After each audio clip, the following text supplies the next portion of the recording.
I'm shook. I'm speechless. I don't even know what to say anymore. This is my Invincible Season 4, Episode 7 review. Let's get right into this. And you just say, to begin, no, I have nowhere to begin here. This episode's titled Don't Do Anything Rash. And this, I'm not even exaggerating when I say this. If you've seen this episode, that, bro, this changed up the show quite a bit. I can't lie. Yeah, damn, this is insane. I don't even know where to begin. I don't see this episode is insane. This is a 10 out of 10 episode. Okay, for me, this is definitely my favorite episode of the season. That's what I'll, I guess, start off by saying. The episode's so good to the point where I don't even know if this felt like a finale, right? But this is only episode 7. We still have another one. So I'm guessing episode 8 is gonna probably feel like an epilogue type stuff. We'll see. But yeah, I don't know how they're gonna top this. I mean, the ending is interesting, and by the way, spoilers, by the way.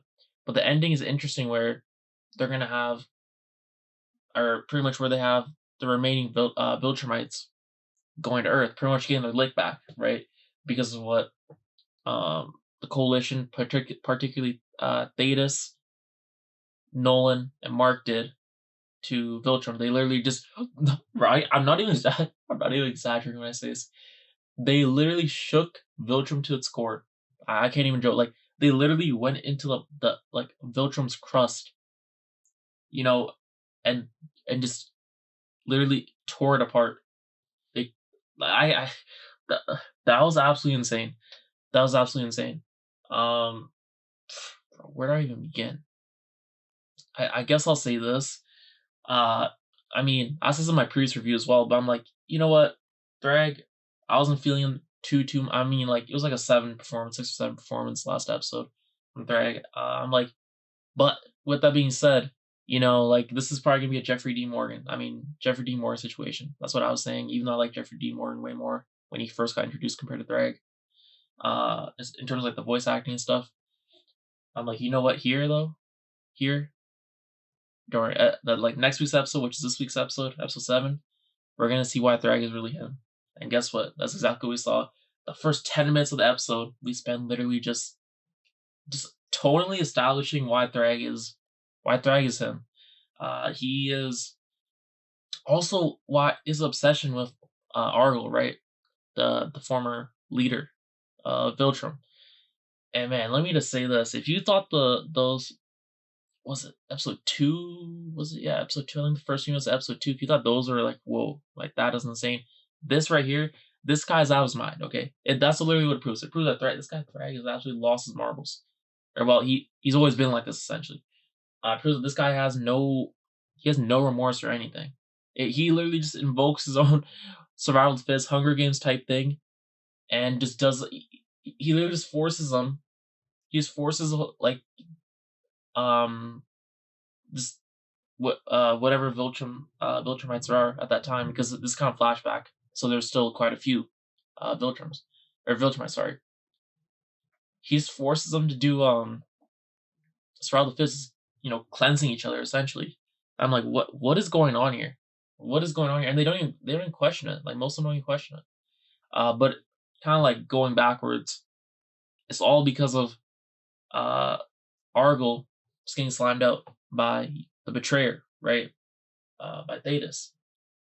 So it's interesting, and even the way the episode starts, we see pretty much the species that's, I'm pretty sure, right? They're enslaved by the Viltrumites, essentially do their work, whatever, and they're doing the Viltrumites doing a meeting, and they're like, yeah, these guys are they're attacking us. They're kind of rebelling against us way more than usual, right? Something needs to we need to do something about this. And then guess what?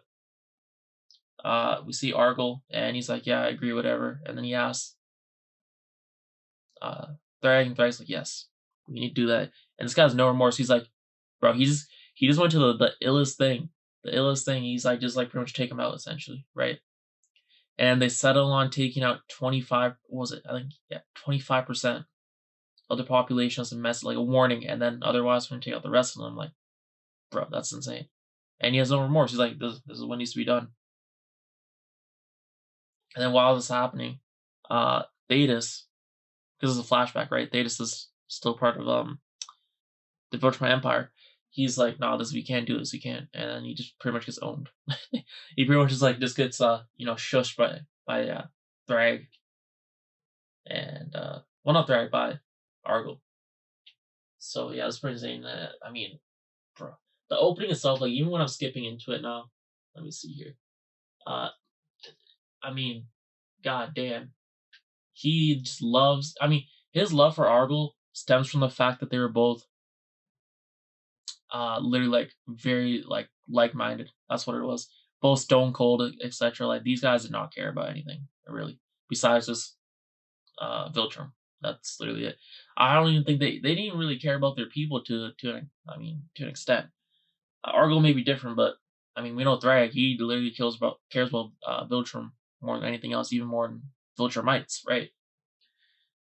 So now after Argall's death, of course Thragg is hit the hardest by it because he was the closest to him. He was his right hand man, he was literally like he was like next in line, right? So it hit him hard. I started with the background noise, man. It's raining out here, storming kind of. But yeah, then when they do the whole funeral thing, which is pretty cool looking, I can't lie. And then you got some people dripped out, like I guess the more important people dripped out, the higher ranked people dripped out, whatever. When they're carrying Argall's his casket, then you see Thragg is pretty much like, I'm the leader now. And then what does he do? He literally just gets them to start sliming each other out, surround the fittest, to see, like because of our weakness, that's why Argall got slimed out. So now we're gonna make sure it doesn't happen. And you know what we're gonna do? Make sure that doesn't happen again.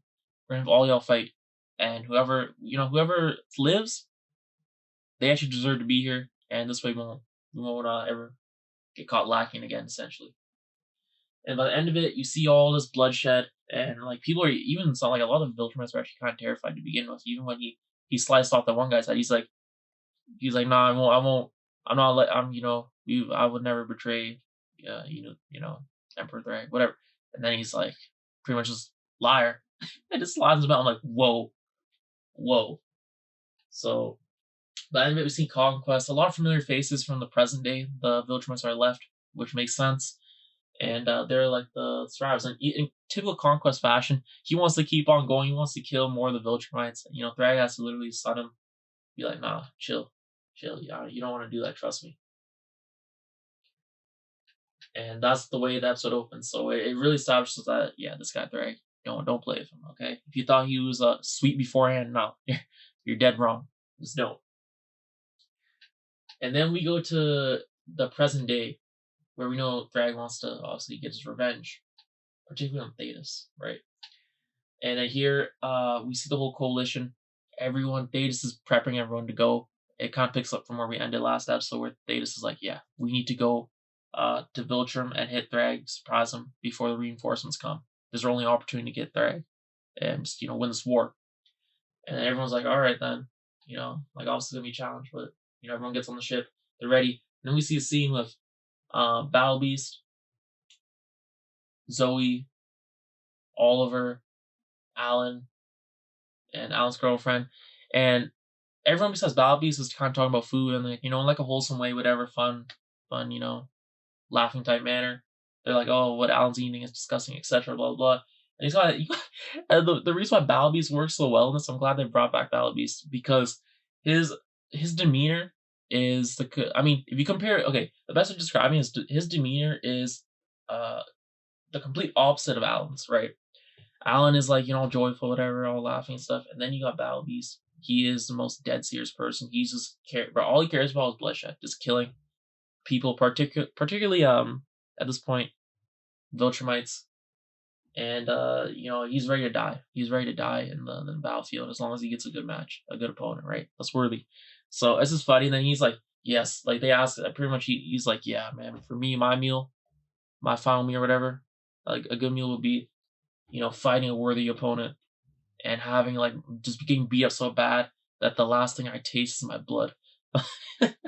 So I thought that was pretty hilarious, and everyone's looking at Battle. He's like, bro, come on, bro, this guy's just ruining the vibe. He's killed the vibe.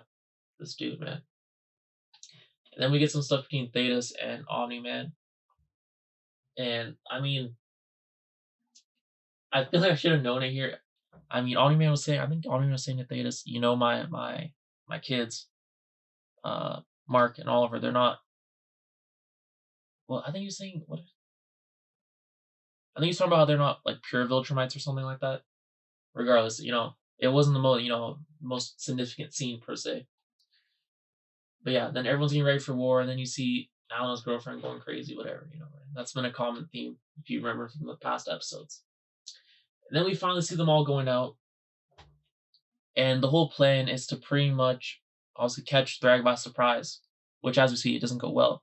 But the first part of the plan is when they get outside of Viltrum and they start flying in, they're gonna use the ring of bodies, right? Which Nolan pretty much just explains to Oliver and Mark what it is. And even there's like a slight moment there where Omni-Man like kind of looks at Thaedus, give him some shade, because if you remember in one of the previous episodes, we saw that cliffhanger where Omni-Man finds out about the Scourge virus, how it was actually Thaedus because he was the betrayer, and then he's like, "Damn, man, like how could you do that? Like that's insane." So there's some shade there. But yeah, the whole plan is for them to use the ring of dead bodies, right? Dead Viltrumite bodies, just kind of like hide their way, like kind of sneakily get through, right closer to Viltrum.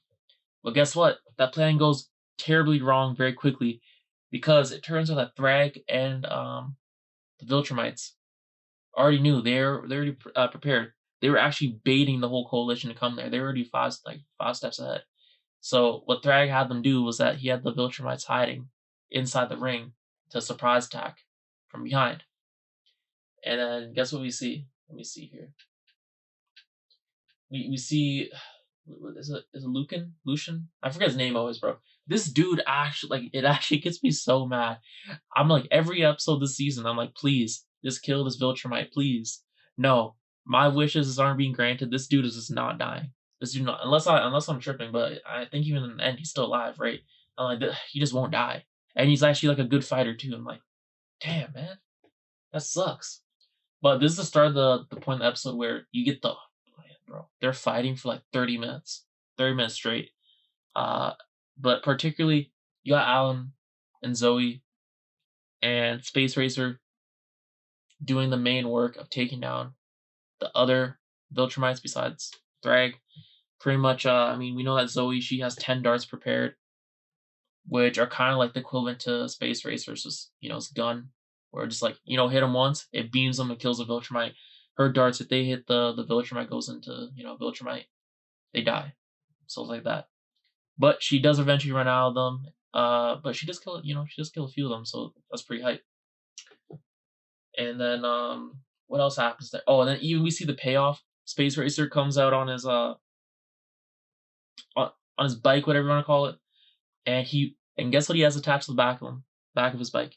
Those things, I forget what they're called. I feel like they start the letter R. But those red monsters, creatures that we saw Alan and Nolan trying to pretty much just not recruit, but like they're trying to just like take them, right? So we saw those, and then I'm like, okay, I know what time they're on now. Now we're gonna see some damage. And then we see the Viltrumites start getting, a few more get slimed out by those. And it's honestly, it's looking pretty promising. It's looking pretty promising. I can't lie. But this guy Thragg, he's not worried at all. So he has another thing up his sleeve. And even here, you see, I mean, Oliver. Let me see here. Oliver gets he gets owned. I can't lie. Oliver gets owned. He gets owned in here. I mean, it's funny because Mark, he does say, I'm kind of skipping forward, or all back and forward, but in the beginning of the episode, before the coalition, they kind of just like dip out to fight. Mark says to Oliver, make sure you don't pretty much don't try to take on fights by yourself like that. Like, come on, you're not like that, okay? You're not like that, buddy. You're not him. And then what does Oliver do? He starts trying to take fights. Like, really, really. And later on, it does not go well for him because he gets his arm snapped, his face also by Thragg, by Thragg. And yeah, like, come on, like I can't even say like, bro, that whole time, like, son, bro, I mean, just son. I'm like, come on, come on, Oliver, you should know better. I can't even be mad at Thragg. I can't even blame him, right? Usually I'm like, damn, the villain. Like, come on, man, what terrible thing you're doing, bro. It was terrible, but still, like, Oliver, he keeps on doing this, man. Come on. Like, it's absolutely insane. And then, yeah, like I said, you get all the coalition fighting. They each find their own battle. It's pretty cool. Like, there's a point where Space Racer, I think he almost dies. And like, please no, because Space Racer's kind of like, he's low-key the MVP of this. Because without him, right, they wouldn't have been able to take down a lot of, like, most Viltrumites. And also, he's the reason why Nolan, Mark, and Thaedus were able to literally destroy Viltrum. Like, literally because of his beam. Which was, bro, that sequence was absolutely insane. Absolutely insane. And then we get Omni-Man and Thragg. They're, bro. They were going at it, but, you know, Omni-Man already was getting whooped from the beginning there. And here, Thragg, though, he's showing, he was intentionally showing mercy to Omni-Man. He was intentionally bringing him back to Viltrumite, quite literally, like, punching him down there. Because he's trying to recruit him. He's like, you know, I'll have mercy on you. You know, everything will be forgiven as long as you join back, right? But, nah. Omni-Man is not trying to have it. And then they even go inside, and they're talking about everything. And how Thaedus is a betrayer, how you can be teaming up, like, you know, that what he's going to do afterwards. Like, you know that if you guys end up defeating us, then Thaedus, he's going to, like, you know, he's going to treat your sons poorly. Because they are Viltrumites at the end of the day. Right? Like, you know they're half, but you know what I mean. And, like, I mean, this scene further reinforces the fact that Thragg, what does he value most? Viltrum. Viltrum, sorry. And then let me see here. What do we see next? What do we see next in here? Honestly, I'm not gonna lie. There's some moments in the episode where I'm like, I know they were hinting between the thing, like, between Zoe and Oliver. But there's some moments where I'm like, bro, are they gonna do the thing where Zoe just gets slimed out? Because anything, bro, this show, anything is possible. I can't lie. But no, that didn't end up happening. And then, well, let me see here. What's the next thing we see? Yeah, so pretty much then Thragg and Omni-Man start fighting. And Thragg is hitting Omni-Man so hard where he sends him back out to the sky strategically so he can fly back out there and start doing his next, you know, devious acts. But it's insane. Like, the effect that they show, that the animations episode is insane. That's what I'm trying to say. Bro, like, it's like literal atomic bombs from, you know, just one punch of Thragg's. And the distance it's at Nolan was, bro, it was insane. It was absolutely insane. And then, yeah, this is the moment where we see then Thragg back in the fight, right? And then he does that insane act to Oliver. I'm like, they're not gonna kill him. Like, come on, we know that. And obviously Mark, rightfully so, he's like, Oliver, oh my god. And then I think Thragg said some disrespectful comment, pretty much like, this guy's weak. Like, yeah, get this weak sauce out of here. And then let me see what happens next here. Omni-Man is still out of it. And that, you know, Alan, everyone else is still trying to fight. And even Balbeast, he's getting hit pretty hard. And then Mark tries his best shot at Thragg, and Thragg literally slaps him, just stuns him, like, get out of here, bro. Like, nah, come on, you're not ready for this. Like, there's levels to this, and that's the good thing they did in this episode. They made it sure they established Thragg to be the absolute best, superior, everyone else inferior to him. Like, no one, like, when it comes to a one-on-one, you guys are not beating Thragg. That's simply put, that's the bottom line. In a head-to-head, physically speaking, you're not beating Thragg. Okay. And then Mark sends Alan to pretty much, yeah, I think that's the point, yeah. Yeah, so Mark sends Alan to try to find Oliver. And then we see Omni-Man. He tells Space Racer, Mark, obviously, you know, has himself, and Thaedus to, you know, group up, get in a formation. And then you get Space Racer to go to the front. And they're heading towards Viltrum. And you're like, okay, what's going on here? And then as soon as I see Space Racer get to the front, I'm like, oh, I know what they're going to do. They're going to try to destroy the planet. And guess what? Space Racer He's told by Omni-Man, take the shot. He takes the shot, and then Thragg quickly realizes, like, no, no, no, no, this is what means the most to me. No, don't do it. And then, yeah, he shoots the shot. Thragg is trying his best to do something about it. Obviously, he can't do anything about it. And then you see the best sequence where it shows Omni-Man, Mark, and Thaedus literally chasing after the shot, right? Because that's how much, bro.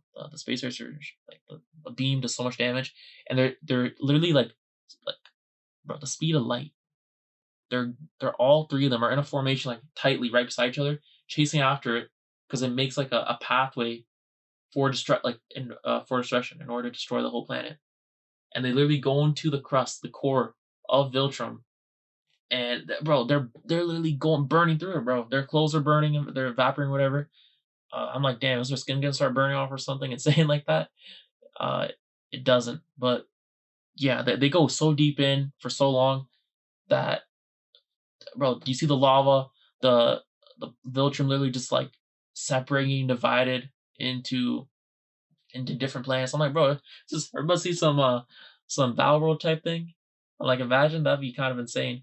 But no, like it literally explodes, and then you see even they show Argall skull. I'm like, yes, and then it presumably gets destroyed because you see rubble just falling over it. I'm like, let's go, let's hype, because Thragg also, that's like the thing probably cares about second most, which is Argall, and by extension like his skull, because he's dead now. So I'm like, that was great. But the face when the planet finally, like, you see the amount of effort, the like the energy power that be exerted by the three of them, right? By Mark, Omni-Man, and Thaedus in order to destroy it. And then when it finally gets destroyed, you see that. Oh my! I mean, the impact too when they're all three of them are going initially, like onto Viltrum.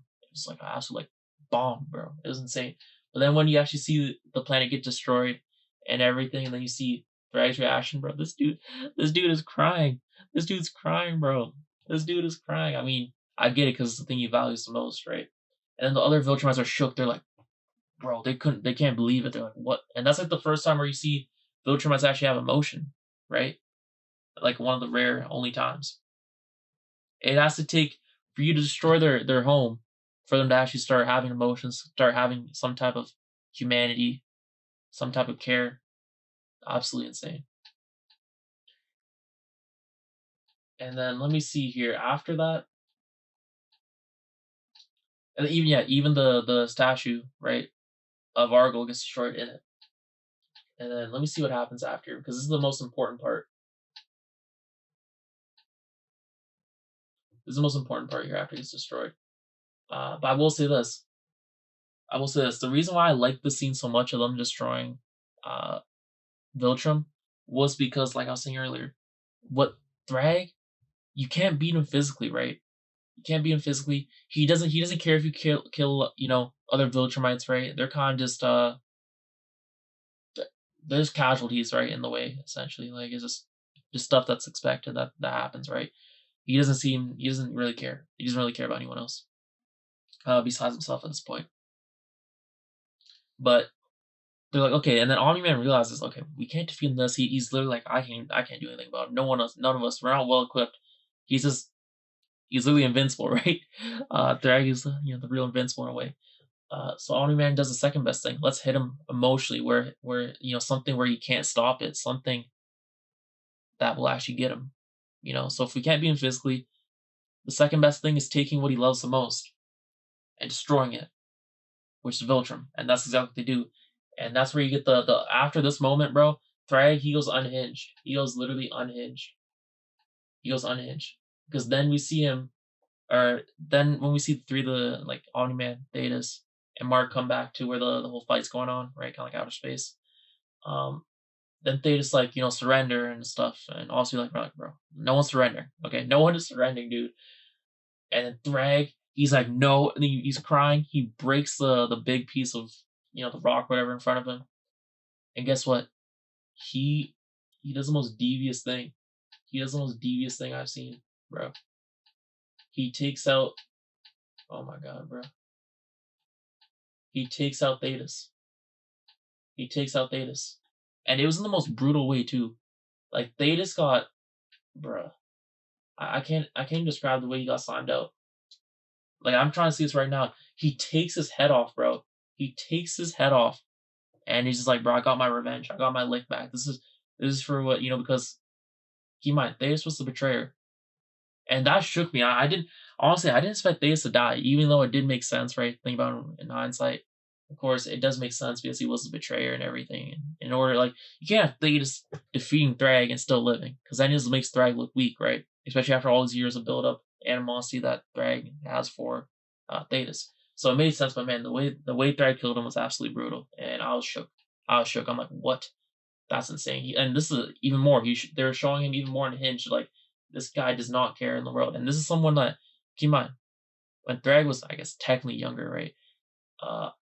He worked alongside Thaedus. And look now, he's just, bro. He's like, bro, slamming him out. He doesn't care because he's a betrayer. And after this, then Thragg, he has his eyes set on Omni-Man, and then it gets to the point where he takes out. He pretty much does the thing where we see that conquest of Mark, but way less brutal, but still brutal. Where you see, right, pretty much Omni-Man got punched really hard, right? His Thragg's fist went in him to the point where Omni-Man's organs, his guts, are out and about. And for a moment there, because I started thinking emotionally, I'm like, damn, no way they just killed Omni-Man, right? But then as I let it simmer in, I got less emotional because I almost shed a tear. I can't lie, and it goes to show the amazing arc that Nolan's had from being, I mean, being kind of like him in the beginning, and then being very hated, and then now, redeeming himself, right? I'm like, bro, there's no way Omni-Man gets slimed out like this. Ain't no way. And I'm like, wait, his organs are out and they're in space and stuff like that, so that does help. But his organs are out, so when they showed the thing earlier in the earlier episodes, with Mark, the way he healed, he recovered even with his guts being out everywhere. I'm like, okay, the same thing could happen to Nolan, right? He can heal like that. They'll get like rearranged automatically, whatever, by themselves. Should be safe as long as Thragg doesn't do anything else to him. And yeah, it's fine. And then also we see then Thragg going after Mark, of course, because Mark isn't gonna let this slide. So Mark tries his best. No. Thragg stuns him yet again, and then he starts going for his eyes, and then we get a beautiful shot here. That's a lot of symbolism where, as Thragg is just like squishing Mark's eyes out, about to like just kill him, he sees in the background Viltrum destroyed, right? And then he realized, wait, man, look at all the bloodshed, all the chaos that's been caused. I think in that moment, Thragg may have actually finally realized like everything that he's done up until that point, and how it was only detrimental to him, right? Like in those moments in those moments he thought, man, this is like the best way to do it. Man, we're gonna have only like the best of the best now. Like, I don't like in his mind in those moments he thought that was good, and even afterwards. But then in this particular moment he realized, wait, what if I like in a way like kind of like look what I've done. Now there's only a few of us left. Like, we are on our breed or whatever, our species is on the brink of extinction, right? And in part, it's largely due to him, because even after the whole scourge virus thing, he was, I mean, yeah, like he just kept on fumbling, bro. He just kept on trying to like just get more people slimed out. It was insane. It was kind of insane. But yeah, I really like that shot, and I will say, just kind of rewinding, when Thragg kills, when Thragg kills Thaedus, he also squished his head afterwards, and just like kind of like a sonic clap, sonic boom on Thaedus' skull, and you see the blood going everywhere. His skull gets popped like that. And I'm not gonna lie, that reminded me of Daredevil Born Again season 1. Was it, I think the finale, right, of season 1, where you see what what Kingpin does. If you know, you know. Okay, I'm not trying to spoil it. And then after that, Alan and Space Racer and Zoe did. Okay, they're like Space Racer's like, we gotta go. It ain't safe. We gotta go. And also, Thragg then he gives mercy to Thragg. He gives mercy to Mark. He realizes like we're on the brink of extinction. That's what he literally explains it to the other Viltrumites, because the other Viltrumites all want him, right, I guess from their perspective, rightly so, to kill Mark because of the damage that he's caused you, right? He's been like the main reason, or one of the main reasons why, look, Viltrum's like literally dead now. It's gone because of Mark, right? Well, he's one of the people involved, but you get what I mean. But he's like, nah, we need everyone we can, and I think this in a sense kind of does set up the future where I don't know. I feel this it does set up something, but in terms of with the Viltrumites, by like in terms of not war necessarily, but I feel like breeding, right, in a sense, because they're gonna. I feel like yeah, something like that. I don't know, but they're gonna have to regenerate the population, right? But yeah, then Thragg and the Viltrumites all dip, and then we see Zoe, Alan's girlfriend, everyone in that was in the coalition, whatever that fought. They're in the ship and they retrieve. I mean, obviously they don't show up, but they retrieve Oliver and Omni-Man and Mark. And Alan obviously is heartbroken. Everyone's like shocked, because they see the state that they're both in, but especially Omni-Man. And obviously Alan and Omni-Man, they had their adventures, bro. They became tight like that. And a big reason why Omni-Man is now kind of reformed is due to Alan, right? Alan believing in him and stuff like that. So obviously that hit Alan real hard, because he probably thought in that moment, man, my best friend's like probably dead or could be dead, right? So that was very good as well. And then let me see here. After that, then we cut to a few weeks later, because that's what Alan says to Mark once he wakes up, because Mark has been out for a few weeks. But we see Alan dripped out here, and in this moment, I'm like, wait, is this not the same thing that Thaedus was wearing or something similar? But I'm like, I think this means that for the at least for the interim or whatever, Alan is the leader now of the coalition, right? Because of the clothing he's wearing, and then we find out later on that's true that he is. But yeah, then Mark gets up, he's asking about Omni-Man and Oliver. He goes to see that Omni-Man is alive, and he had just woken up essentially like around the same time.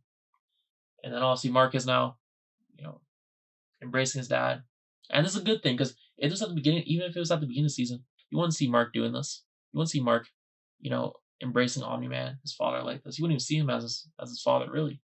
And at this point, even like in early in this episode, you see Oliver before the fight also embracing Omni-Man.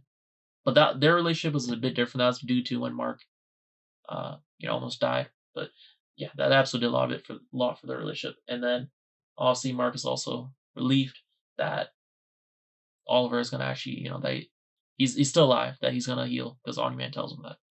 Just gotta give him some time. Because yeah, Oliver he's in the cryogenic type tube, kinda like Soldier Boy was. So that's kinda funny. And then yeah, then we cut to the scene where Alan is kind of sitting the throne of Thaedus. And I feel like it makes perfect sense that Alan is that he was the next in line to take over Thaedus' role, because he was like he was like the most loyal, most like valuable right hand man, right? Like he did the most, so it only made sense. And then like his relationship with Thaedus, he did anything he wanted, right? So I feel like it makes perfect sense. And like, thinking about it from the moment when Thaedus actually died in this episode, I should have knew right then that man, Alan, they're gonna make Alan the next leader. But he does say that for the time being, whatever the committee or whatever it is of the coalition, he's the leader for the time being until they get someone else, right, that they're comfortable with. So we'll see who that is, if that happens at all. If Alan does such a good job that he stays, and I feel like in a way this might be a new arc for Alan, right? Because even in this scene alone, you see this way more serious now. So maybe this is a turning of the leaf. We'll see if it's anything or not. Because even it refers to his girlfriend as General whatever, right? We got professional Alan here, so that's pretty cool. But yeah, but Alan pretty much says to all of them, including especially Mark and Omni-Man, that the main principle, the main thing that the coalition committee want me to do is to take out the rest of the Viltrumites. And then Al's girlfriend adds in the detail that like it's scared, like we've been trying to find them, right?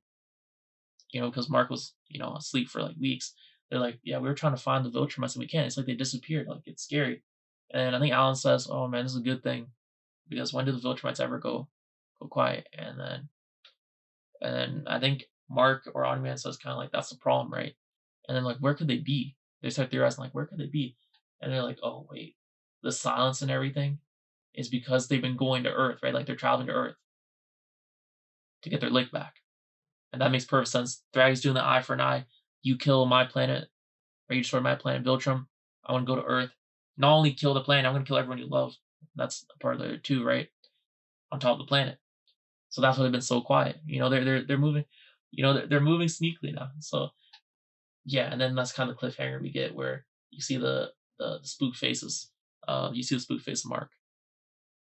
So that was pretty cool. I think there's a dog in here too, but besides the point, I'm like, okay, next week's episode, it's gonna at least kick off with a bang.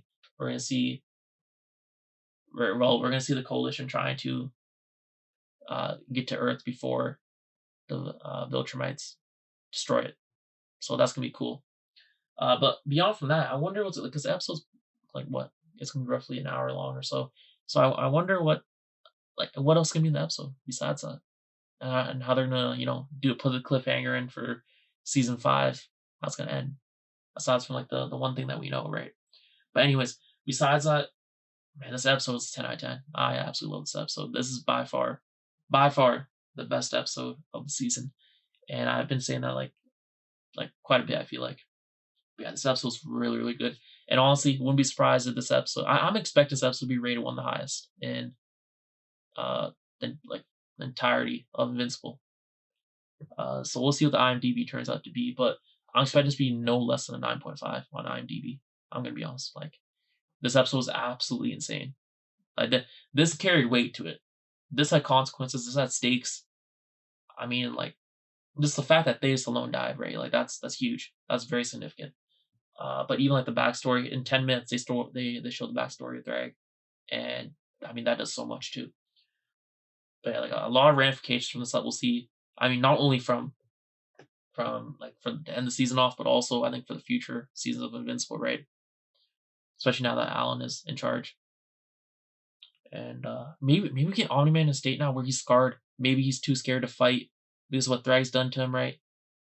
So we'll see if that plays into it down the line or something. But yeah, I'm interested to see how they end this because I don't see Thragg dying. I don't see Thragg dying in the season, to be honest. Because then you're just wasting him. You're wasting him. You can't build him up like this. He's pretty much like the king of kings, and then he just gets slammed down the final episode, bro. Like you can't do it. He hasn't been here enough.